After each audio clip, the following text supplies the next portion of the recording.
Good morning everyone. আজকের দিনটা সবার খুব ভালো কাটুক, এটাই প্রে করবো ভগবানের কাছে। সবাই আশা করি খুব ভালো আছে। আজ সকাল 7:30টায় আমি আমাদের ছাদে চলে গিয়েছিলাম। কোনোদিনও এত সকালে আমার যাওয়া হয় না। অন্যদিন প্রায় আমি হয় বিকেলে যাই, নয় দুপুরে যাই, বা কখনো যাওয়াও হয় না। আজ সকালবেলা গিয়ে আমি তো অবাক। আমাকে ছাদে দেখে একসাথে এতগুলো পায়রা উড়ে এসে ওখানে বসলো। আমি শুনেছিলাম যে আমাদের বিল্ডিংয়েরই একজন কাকিমা আছেন, উনি পায়রাদেরকে খাবার দেন।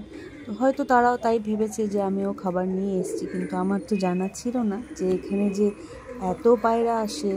আমি ভেবেছিলাম 2-3টে পায়রা হবে, কিন্তু এত ভালো লাগলো। অনেক দিন পর এই পায়রার ডাক শুনলাম, আর খুব ভালো লাগছিল। প্রচুর পায়রা ছিল, জানি না সবাই কোথা থেকে আসে বা কোথা থেকে এসেছে, কিন্তু আজকে সকালটা আমার খুব ভালো কাটলো। আপনারাও সবাই খুব ভালো থাকবেন, আপনাদেরও দিন খুব ভালো কাটুক, এটাই আমি প্রে করব। Thank you so much. সবাই খুব ভালো থাকুন। Take care, bye by.